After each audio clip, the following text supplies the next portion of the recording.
चलिए आज से क्लास को स्टार्ट करते हैं। जैसा कि आपको टॉपिक दिख रहा है फाइलम कॉर्डेटा। हाँ, ये फर्स्ट वीडियो नहीं है। इस फाइलम पे हमने ऑलरेडी 2 वीडियोस आपको दे चुका है, प्रोवाइड कर चुका है। अगर आपने उसको नहीं देखा है पहले आप इसको जाके चेक करो, है ना, तब जाके ये पार्ट 3 पे आना है ना, तब जाके आपको समझ में आएगा।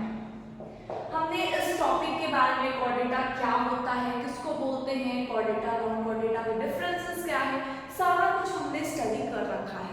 फिर मैंने फाइलम कॉर्डेटा को 2 ग्रुप्स में बांटा था। पहला ग्रुप प्रोटोकॉर्डेटा, दूसरा ग्रुप यूकॉर्डेटा। प्रोटोकॉर्डेटा के सब फाइलम में 2 थे। पहला था यूरोकॉर्डेटा, दूसरा था सिफेलोकॉर्डेटा। उसके बाद में हमने डिटेल स्टडी करी। कितनी चीजें क्लियर है। अभी फाइलम कॉर्डेटा को एक और ग्रुप्स में बांटते हैं, यूकॉर्डेटा। उसके अंदर क्या था, यूकॉर्डेटा के अंदर सब फाइलम वर्टिब्रेटा था। सब फाइलम वर्टिब्रेटा में हमारा कंप्लीट हो रखा था। उसका भी मैंने जितना भी एनसीईआरटी में था सब कुछ कंप्लीट करा दिया था। आपको पता भी होगा, अगर आपने लेक्चर्स लगा रहे होंगे तो आपको ये पता होगा।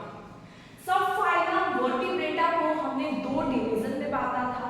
डिवीजन ए बना था जिसके अंदर क्लास साइक्लोस्टोमेटा आता है, वो भी हमारा कंप्लीट हो चुका है।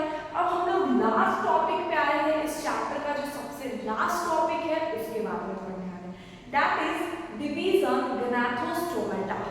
उसके अंदर 2 सुपर क्लास है।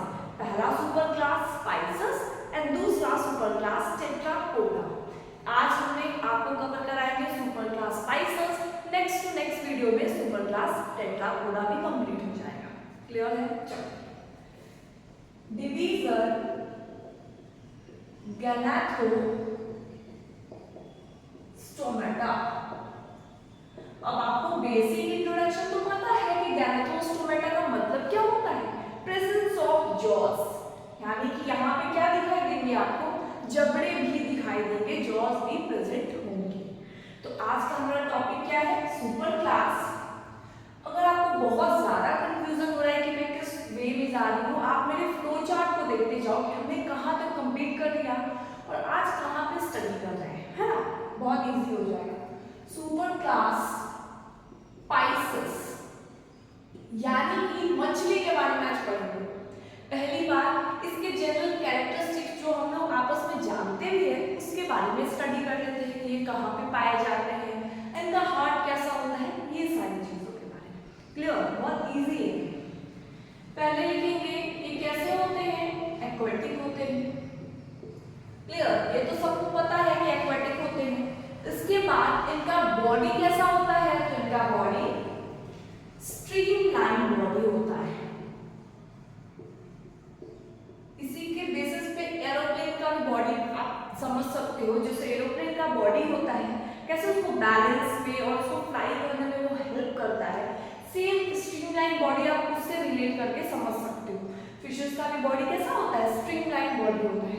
क्योंकि इनको 24/7 हमेशा पानी में रहना है, तो इस टाइप का इनको बॉडी का निर्माण किया गया है ताकि ये अच्छे से सर्वाइव कर सके, एक्वेटिक फॉर्म में हमेशा रह सके। स्ट्रीमलाइन बॉडीज को बोला जाता है। क्लियर है ये चीजें। इसके बाद बात करते हैं इनका जो हार्ट होता है ये 2 चैम्बर होता है। इसमें बिल्कुल भी ऐसा नहीं आएगा right atrium, right ventricle, left ventricle, ऐसी कोई चीजें नहीं आती है। सिर्फ एट्रिया, वेंट्रिकल, बस 2 चैम्बर मतलब सिर्फ एट्रिया हुआ, सिर्फ वेंट्रिकल हुआ, बाकी कोई चीजें नहीं होती।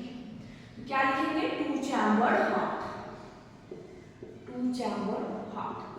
मैं आपको डायग्राम बना के अच्छे से समझाऊंगी इनके बॉडी के बारे में, इनके पास और क्या प्रेजेंट होता है, फिन्स प्रेजेंट होता है, स्केल्स प्रेजेंट होता है, ये सारी चीजों के बारे में। They have scales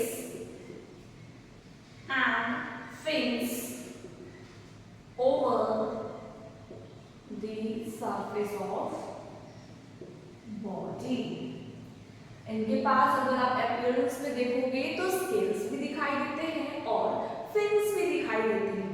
NCERT fins के बारे में डिस्टिंग्विश करके नहीं बताती है कि कौन सा पेल्विक फिन्स है, पेक्टोरियल फिन्स है, डॉर्सल फिन है, वेंट्रल फिन्स है, कॉर्डल फिन्स है, ऐसा कोई भी डिटेल स्टडी नहीं बताती है। तो जितना एनसीईआरटी होगा मैं उससे बताऊंगी। अगर 1-8% एक्स्ट्रा भी बताना होगा तो मैं उसको भी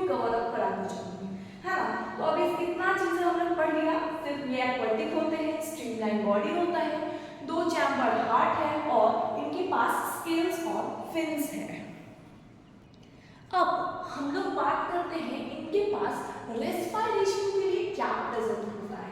तो इनके पास रेस्पिरेशन के लिए प्रेजेंट होता है गिल्स। क्या प्रेजेंट होता है? गिल्स प्रेजेंट होता है। और एक और मोस्ट इंपॉर्टेंट पॉइंट है कि इनके पास इनके आंख यानी कि आई के आउटसाइड उनके मेम्ब्रेन पे एक अलग तरीके का मेम्ब्रेन भी पाया जाता है जिसको आप नाम दोगे निक्टिटेटिंग मेम्ब्रेन। क्या होता है एक बार ये लिख लेते हैं फिर अच्छे से समझते हैं। दे हैव निक्टिटेटिंग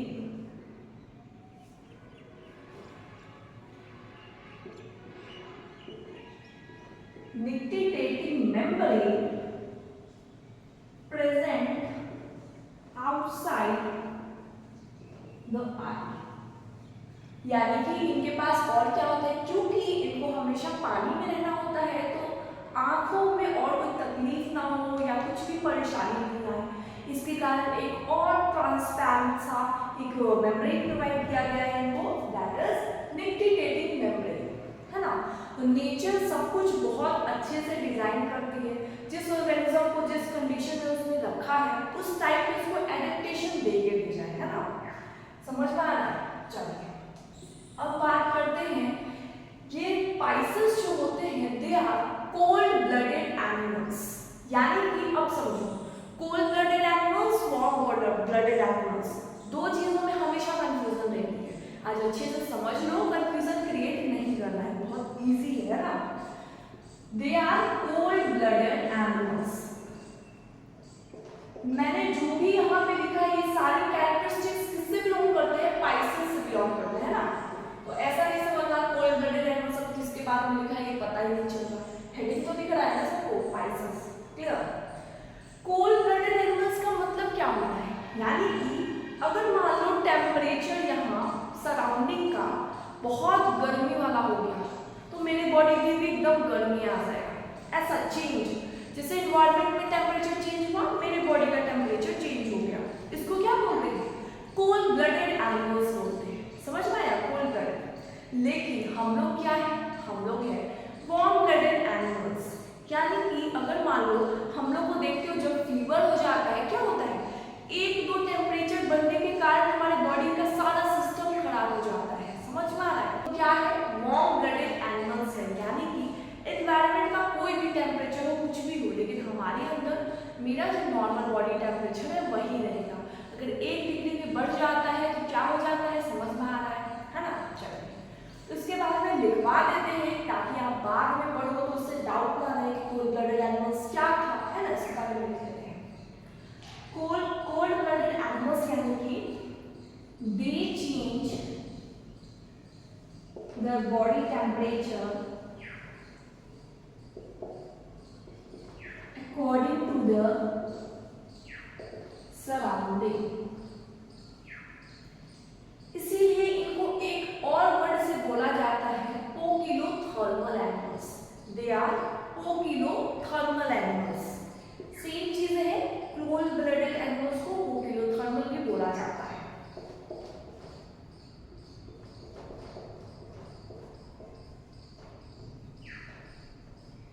इतनी चीजें कंप्लीट है, सिर्फ 6-7 पॉइंट है, आप फटाफट से इसको नोट डाउन करिए। इसके बाद हम लोग टॉपिक को स्टार्ट कर रहे हैं। जो आज हमें को एकदम मायने से पढ़ना था, जो मोस्ट इम्पॉर्टेंट था इस लेक्चर का, उसको अब स्टार्ट करेंगे। ये तो प्रीवियसली आपको पता होगा, 10th तक पता होगा ये सारी चीजें, है ना। तो सिर्फ बेसिक बात कंप्लीट हुई है, फटाफट इसको लिखना है, फिर आते हैं टॉपिक पे। आई होप सो आपने इसको लिख लिया है। तो सुपर क्लास स्पाइसेस के अंदर 2 क्लास आता है। अभी हम लोग पढ़ेंगे क्लास कॉर्डिक ट्रीज। क्या पढ़ेंगे? कॉर्डिक ट्रीज। चलिए इसको मिटाते हैं, टॉपिक लिखिए आप। अच्छा, क्लास कॉर्डिक ट्रीज स्टार्ट करने से पहले मैंने आपको अभी बताया था कि मैं एक डायग्राम बना के आपको समझाने की कोशिश करूंगी कैसा फिन्स पाया जाता है। तो पहले उसको कंप्लीट रिपीट कराते हैं। क्लियर? चलिए एक बार इसको देख लेते हैं, बहुत ज्यादा इंपॉर्टेंट नहीं है बट फिर भी आप समझ लोगे तो कॉन्सेप्ट क्लियर हो जाता है ना। चलिए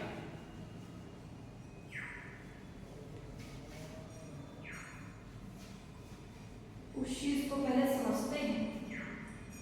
मेरे डायग्राम्स पे जजमेंट नहीं करना है, आपको अच्छे से खूबसूरत सा डायग्राम ट्राई करना है बनाने का। क्लियर?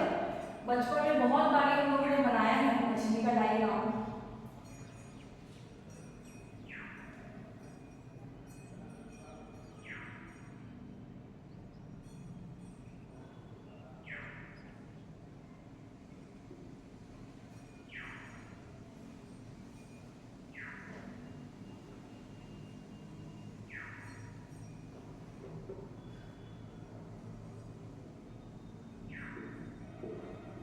ये सारी चीजें क्या है, ये स्किल्स प्रेजेंट है ना।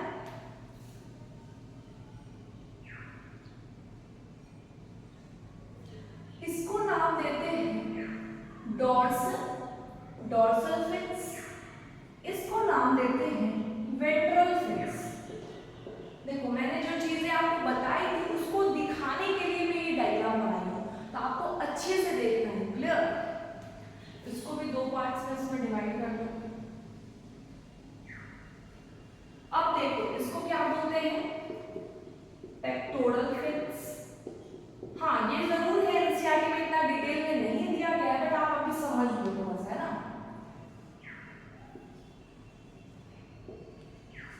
इसको बोलते हैं पेल्विक फिन्स, इसको बोलते हैं कॉर्डल फिन्स। क्लियर है ये चीजें?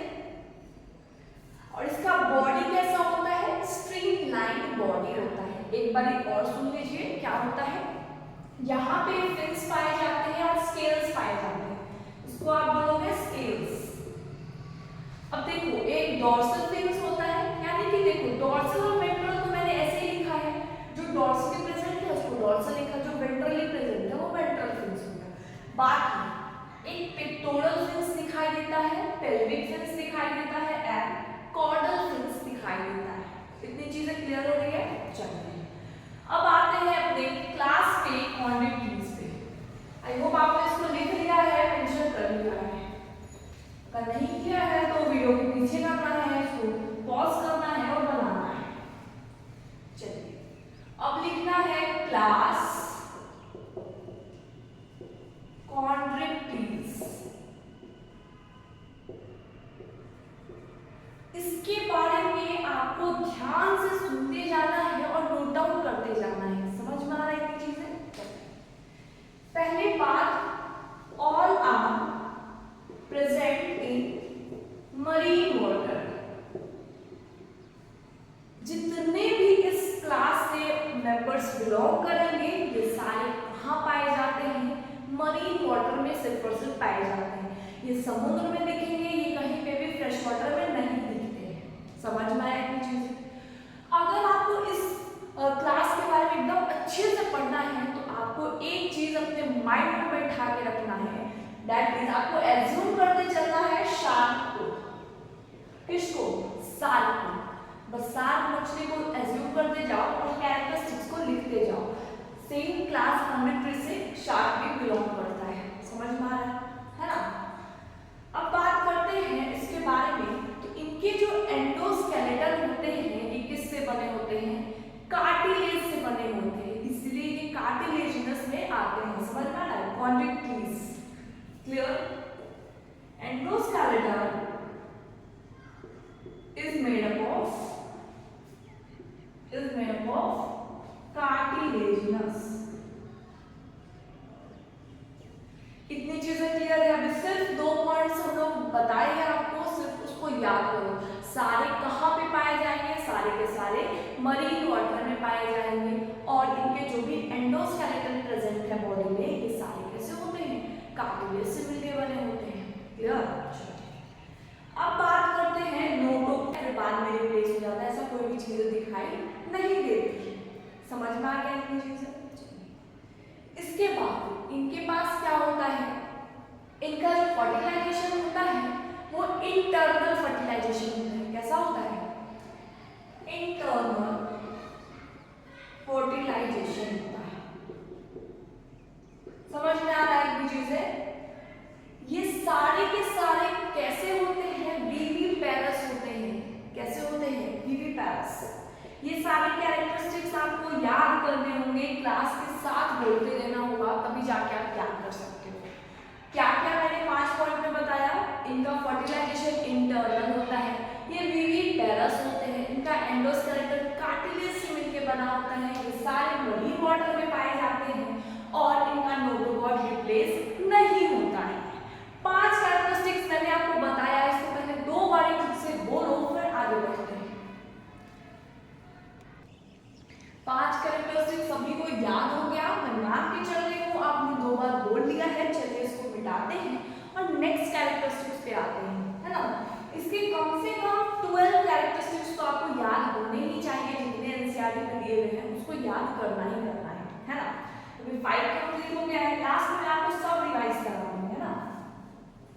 पहला था दे आर मरीन वाटर, यानी कि मरीन वाटर में पाए जाते हैं, इनका जो एंडोस्केलेटन होता है वो कार्टिलेज का बना होता है, नोटोकॉर्ड रिप्लेस नहीं होता है, यानी कि नोटोकॉर्ड परसिस्टेंट होता है throughout their life, they use internal fertilisation, उसके बाद they are viviparous animals.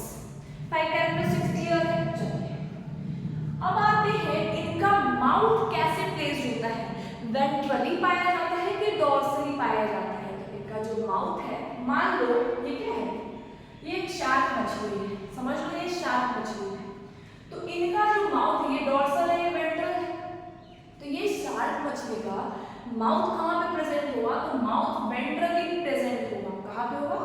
Ventrally present होगा। क्या लिखेंगे? Mouth is ventral. समझ में आ रहा है? क्लियर हो रहा है? चलिए अब बात करते हैं पैलाकोइड, यानी कि इनके जो स्केल्स होता है उसको बोला जाता है किया, उसके स्केल्स को देखा तो आपको दिखेगा बहुत सारे पैटर्न्स फॉर्म हो रहे हैं, इसी पैटर्न का नाम क्या दिया जाता है? पैलाकोइड। समझ में आ रहा है? इसीलिए placoid scales are also present here. इतनी चीजें क्लियर है? किसी को कोई डाउट नहीं है? चलिए अब बात करते हैं इनके पास जो ब्लैडर होते हैं, पहले तो बात कर लेते हैं गिल्स के ओपनिंग की। देखो इनके पास ये जो कॉन्डिक्टीज होते हैं, इस क्लास से जो भी मेंबर्स बिलोंग करते हैं, इनके गिल्स में कोई ओपनिंग प्रेजेंट नहीं होता है, जिसको आप बोलते हो ओपन टूलम, ये प्रेजेंट नहीं होता है। क्या लिखोगे? Gills opening are absent. समझ में आ रहा है इतनी चीजें? अब आते हैं air bladder are also absent, यानी कि स्विम करने के लिए कोई भी चीजें नहीं है प्रेजेंट, ये सब चीजें एब्सेंट है। समझ में आया इतनी चीजें? इसके बाद एक और पॉइंट है, ये किस नेचर के होते हैं? तो ये सिर्फ और सिर्फ अटैक करते हैं दूसरे फिशेस पे या फिर स्मॉल फिशेस पे, अपने प्रेडेटर को खोज के ये अटैक करने की कोशिश करते हैं। तो इनका नेचर आपको समझ में आ गया है कैसे नेचर के होते हैं? प्रेडेटरी इन नेचर, यानी कि अटैक करते हैं। क्या करते हैं? अटैक करते हैं। समझ में आ रहा है? अब इसके बाद एक और पॉइंट्स लिखवाएंगे हम। अभी 6.5 पॉइंट्स मैंने प्रीवियस स्लाइड में आपको बताया, प्रीवियस जब मैं बोर्ड नहीं मिटाई थी उससे पहले मैंने 5 पॉइंट्स आपको बताया, अभी मैंने आपको 5 पॉइंट्स बताया, तो 10 पॉइंट्स हमारा क्लियर हो चुका है। एक बार रिवाइज करते हैं सारे पॉइंट्स को। क्लास क्वांटिटीज के बारे में मैंने क्या क्या आपको बताया, just close your copy and start revising. पहले मैंने आपको ये बताया जितने भी मेंबर्स हैं इस क्लास से बिलोंग करते हैं, ये सारे समुद्र में पाए जाते हैं, they are marine water, they belongs to marine water. दूसरा पॉइंट मैंने बताया कि इनका जो एंडोस्केलेटन है ये कार्टिलेज का बना होता है, इसीलिए हम लोग इसको एक और नाम से भी बुलाते हैं, that is cartilaginous fishes. Clear है? तीसरा पॉइंट मैंने आपको बताया कि इनका जो नोटोकॉर्ड है ये through out the life persistent रहता है, ये कभी भी रिप्लेस नहीं होता है। समझ में आ रहा है इतनी चीजें? इसके बाद मैंने बताया कि इनमें भी जितने भी ऑर्गेनिज्म हैं ये कैसे हैं, विविपेरस हैं, यानी कि ये एक लार्वा एडल्ट ऐसे जैसे कोई चीजें नहीं होती हैं, ये डायरेक्टली बर्थ करते हैं अपने ऑफस्प्रिंग को, तो इसको क्या बोला जाता है, विविपेरस बोला जाता है। फिफ्थ पॉइंट मैंने बताया कि इनका जो फर्टिलाइजेशन है ये कैसा है, इंटरनल फर्टिलाइजेशन है।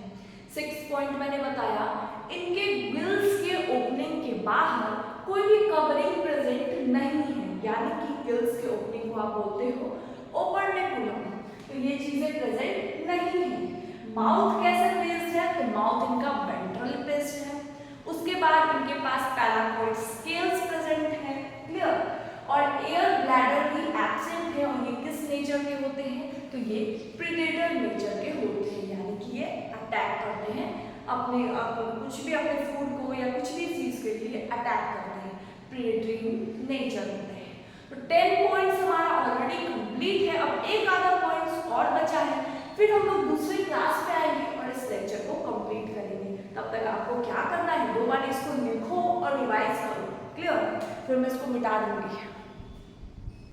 आई होप सो आपने इतनी चीजें लिख ली है। चलिए नेक्स्ट कुछ पॉइंट्स पे आते हैं। 10 पॉइंट्स ऑलरेडी मैंने आपको कवर अप करा दिया है, अब कुछ 3-4 पॉइंट्स और बचे हैं, उसको भी कंप्लीट कराते हैं।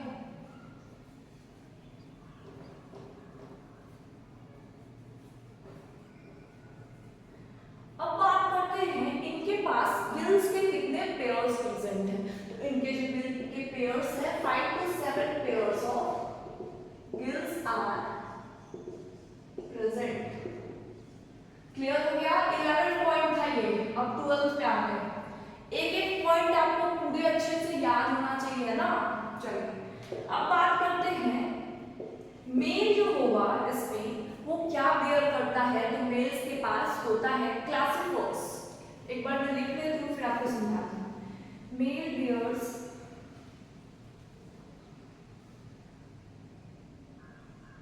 classifers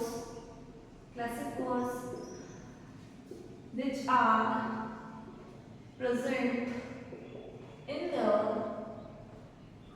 pelvic fins that helps in copulation, यानी कि सेक्सुअल इंटरकोर्स करने के टाइम इनके पास जो मेल्स होते हैं उनके पास एक क्लासिफोर्स प्रेजेंट होता है जो कि कॉपुलेशन के दौरान बहुत ज़्यादा हेल्प करता है। इसको भी आपको याद रखना है, ओपर्कुलम नया वर्ड आया, क्लासिफोर्स न्यू वर्ड आया, तो इस चीज़ों के बारे में आपको ज़्यादा अटेंशन से पढ़ना है ना। इसके बाद 14 पॉइंट बात करते हैं, इनके जो मेंबर्स होते हैं कुछ के पास स्टिंग पॉइजन भी होता है और कुछ के पास इलेक्ट्रिक रेज भी होते हैं। क्या होते हैं, some have sting poisons as well as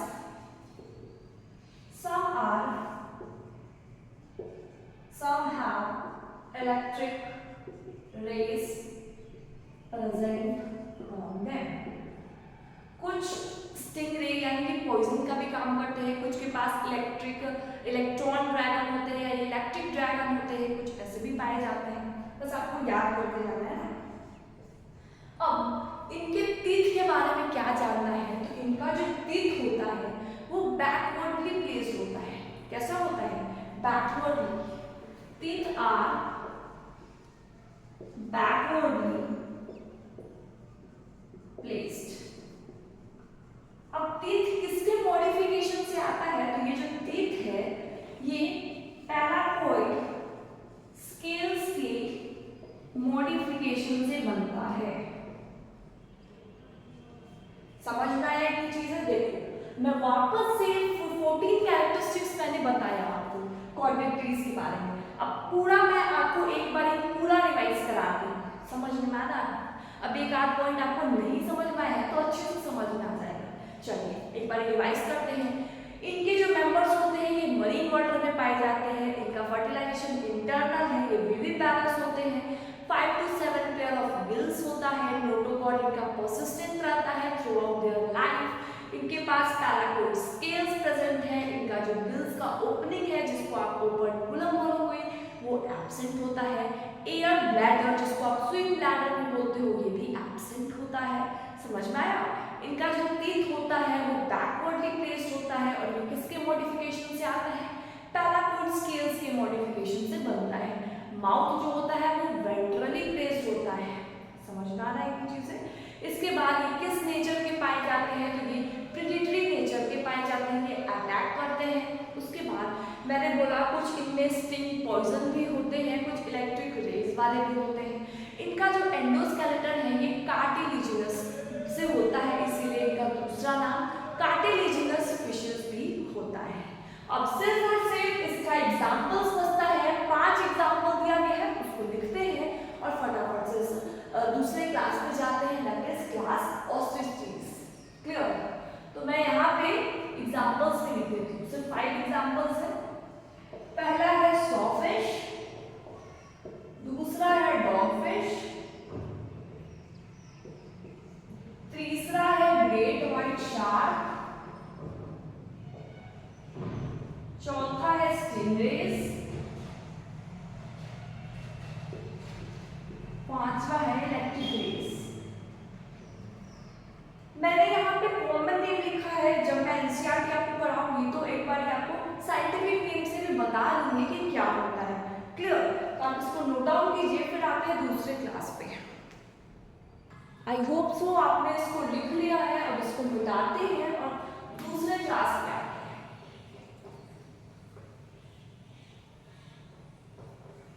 तो अभी आपको इजी लग रहा होगा, सब कुछ याद भी हो रहा होगा, क्योंकि मैंने बहुत बार आपको रिवाइज भी कराया है इस लेक्चर के दौरान, है ना? तो अगर आप ध्यान से सुन रहे होगे तो आपको याद भी हो रहा होगा चीजें, है ना? चलिए अब आते हैं क्लास क्वेश्चन पे। अगर आपने क्वांटिटीज क्लास को अच्छे से पढ़ा है, अच्छे से रिवाइज करा है मेरे साथ, तो ये क्लास भी बहुत इजी है।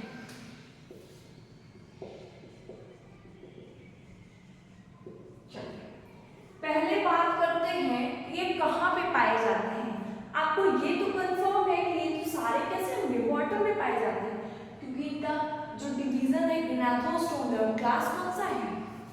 सुपर क्लास कौन सा था? पाइसेस था। पाइसेस यानी कि मछलियां। मछलियां तो लैंड में रहते नहीं है, समझ में आया? टेरेस्ट्रियल तो कोई भी मछली नहीं है। क्लियर? तो ये तो क्लियर है कि ये पाए जाएंगे तो पानी में पाए जाएंगे, लेकिन बात यहाँ पे ये आता है कि ये मरीन वाटर में पाए जाएंगे कि फ्रेश वाटर में पाए जाएंगे। तो क्या होंगे ये? They are found in marine as well as in fresh water. यानी कि इनका कोई स्पेसिफिक नहीं है कि ये सिर्फ और सिर्फ मरीन में पाए जाएंगे या फिर फ्रेश वाटर में, ये दोनों में पाए जाते हैं। अब इसको पढ़ने से पहले आप याद रखोगे जो फिशेस हम लोग खाते हैं। क्लियर? हम लोग डे टू डे लाइफ में फिशेस को लोग के डाइट में इंक्लूडेड होता है फिशेस को खाना, है ना? तो उसको आप याद रखो कि जो फिशेस हमारे खाने के योग्य होता है, खा सकते हैं, उसको आप इसमें याद करते चलो कि हाँ हम लोग ऐसे फिशेस को खाते हैं। क्लियर? उससे आप समझो इनका जो एंडोस्केलेटन है, endoskeleton is made up of bones, इसलिए इनको बोनी फिशेस भी बोलते हैं। क्या बोलते हैं? Bony fishes. हम लोग ने कॉर्निक पढ़ा तो उसको मैंने बोला था कार्टिलेजिनस फिशेस, क्योंकि उसका एंडोस्केलेटन जो था वो कार्टिलेज से मिलकर बना हुआ था, लेकिन इनका जो एंडोस्केलेटन है वो किस चीज से मिलकर बना है? बोन से मिलकर बना है, that's why they are called bony fishes. Clear हो रहा है? अब बात करते हैं तीसरी चीज, इनके पास गिल्स के कितने पेयर्स होते हैं? इनके पास 4 पेयर ऑफ गिल्स प्रेजेंट होता है। नेक्स्ट बात करते हैं ओपर्कुलम। ओपर्कुलम आर आल्सो प्रेजेंट, यानी कि इनके पास गिल्स के ओपनिंग के लिए भी कवरिंग प्रेजेंट होता है, जिसको आप बोलते हो ओपर्कुलम। क्लियर है? नोटोकॉर्ड, वहां पे नोटोकॉर्ड रिप्लेस नहीं हो रहा था, वो परसिस्टेंट था through out their life, but यहाँ पे notochord is replaced by vertebral column. क्या लिखोगे? Notochord is replaced by vertebral column. मैं मान के चल रही हूँ यहाँ पे बहुत चीजें आपको याद करने वाली है, लेकिन आपको समझ के याद करना है ना। चलिए अब बात करते हैं ये कैसे होते हैं। तो ये होते हैं ओविपेरस। कैसे होते हैं? They are oviparous animals. इसके बाद और कैरेक्टरिस्टिक्स की बात करें तो इनका जो फर्टिलाइजेशन है, डेवलपमेंट है, वो डायरेक्ट डेवलपमेंट होता है। इनके पास साइक्लॉइड स्केल्स प्रेजेंट होते हैं। हम लोग जब कॉन्टिक ट्रीज पढ़ रहे थे तो उनके पास कौन सा स्केल्स प्रेजेंट था? That is placoid scales. यहाँ पे कौन सा है? Cycloid scales. आपको डिफरेंसेस क्रिएट करना है, समझ में आना चाहिए आपको। क्लियर? इतनी चीजें मैं मान के चल रही हूँ, आपको समझ में आ गया। अभी हमने 8 कैरेक्टरिस्टिक्स पढ़ लिया है। Clear? First, second, third, fourth, fifth, sixth, 7 and 8 ये कैरेक्टरिस्टिक्स आपको 2 बार लिखना है और एक बार आपको याद भी करना है, फिर नेक्स्ट कैरेक्टरिस्टिक्स पे आना है। अब फटाफट इसको लिखिए, फिर आते हैं नेक्स्ट टॉपिक पे। आई होप सो आपने इसको लिख लिया है। अब सिर्फ और सिर्फ 3 कैरेक्टरिस्टिक्स बाकी है। क्या? कि इनका जो फर्टिलाइजेशन होता है वो कैसा होता है? एक्सटर्नल फर्टिलाइजेशन होता है। मैं इसको बिना मिटाए भी यहीं पे ऐड कर सकती हूँ, यहाँ पे बहुत सारा स्पेस है। क्लियर? यहाँ पे मैं बाकी की कैरेक्टरिस्टिक्स याद लिख रही हूँ। एक्सटर्नल फर्टिलाइजेशन होता है, एक्सटर्नल फर्टिलाइजेशन आर प्रेजेंट। उसके बाद नेक्स्ट पॉइंट पे आते हैं। इनका जो माउथ होता है ये ऐसा होता है। माउथ कैसे होता है? टर्मिनल पे होता है। उनका माउथ कैसा था? कॉन्टिक ट्रीज का माउथ उनका वेंट्रली प्रेजेंट था, लेकिन इनका माउथ जो है वो टर्मिनल पे है। और नेक्स्ट पॉइंट पे आते हैं। एयर या फिर स्विम ब्लैडर जिसको बोलते हो आर ऑल्सो प्रेजेंट। वहां पे एब्सेंट था, यहाँ पे प्रेजेंट था। तो मैंने सिर्फ एक ही बोर्ड में सारे कैरेक्टरिस्टिक्स को लिख दिया है। चलिए एक बार रिवाइज करते हैं।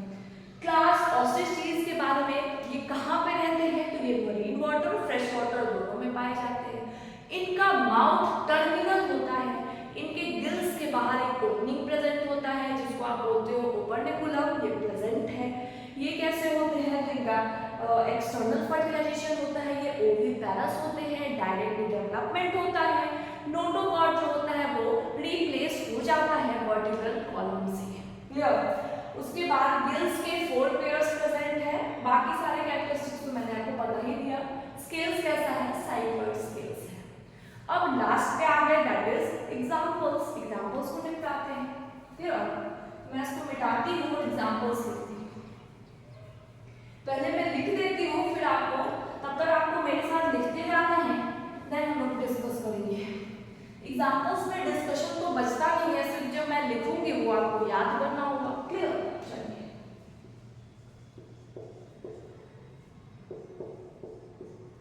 मैंने बोला था कि जो फिशेस आप खाते हो, रोहू, कटला, ये सारी चीजें आप खाते हो, उसी को वो ही सारे इंक्लूडेड है इस क्लास में। क्लियर?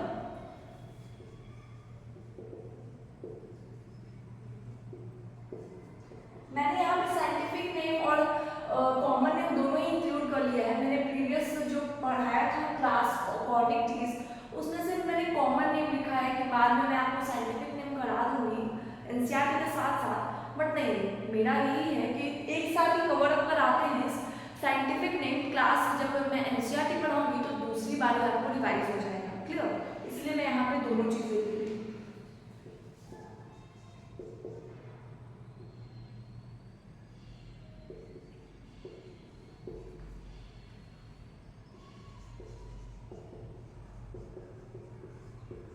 यहाँ पे आपको 3 चीजें मिलेंगी। क्या क्या होगा? यहाँ पे कुछ मरीन वाटर में पाए जाएंगे, कुछ फ्रेश वाटर में पाए जाएंगे और कुछ एक्वेरियम में पाए जाते हैं। तो ये कैसे होते हैं? ये फ्रेश वाटर में पाए जाते हैं। पहला है रोहू, दूसरा है मागुर और तीसरा है कटला। उसके बाद मरीन वाटर में कौन कौन से पाए जाते हैं? तो एक्सोपिटस, इसको आप बोलते हो फ्लाइंग फिश। अब किसी को कुछ और नहीं सुनाई देना होना चाहिए ना, फ्लाइंग फिश बोला मैंने, है ना। चलिए बस जोक के लिए बोल रही थी। Hippocampus that is sea horse, ये हो गया मरीन एक्वेरियम पे आ गए।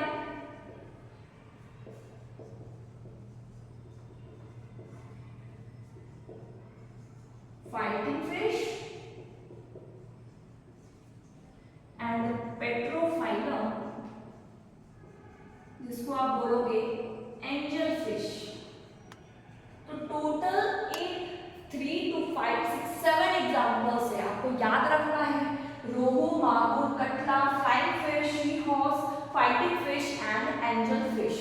जो भी कॉमन नेम है ये मोस्ट इंपॉर्टेंट है, आपको याद रखना है, क्वेश्चंस आते रहते हैं। क्लियर?